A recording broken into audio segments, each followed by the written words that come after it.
pihak universiti sedang mengeluarkan sijil yang mengiktiraf Focus Ehsan Enterprise sebagai wakil utama Malaysia untuk program mereka.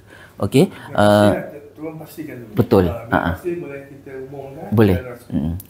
Saya akan maklumkan pada pihak wartawan setelah saya dapat surat daripada pihak syarikat Iqra Arabic, iaitu anak syarikat kepada Universiti Ummul Qura itu sendiri. Okey.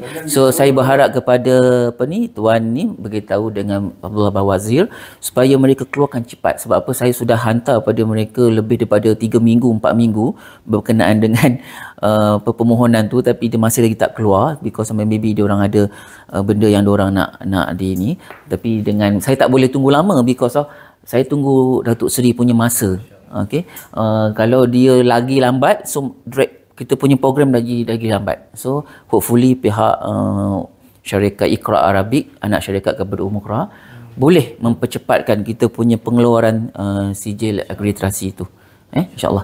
Kalau kita nak sebut bahawa kita terlibat dengan Universiti Qura, kita semata-mata untuk Al-Quran dan bahasa Arab. Yes. Melibatkan hukum hakam. Betul. Boleh. Baru orang yakin. InsyaAllah. Dan kita akan memantau hal ini. InsyaAllah. Sebab kita kena sebut. Kalau tak sebut begini, ini balik esok Wahabi jadi. Faham. Akan jadi fitnah.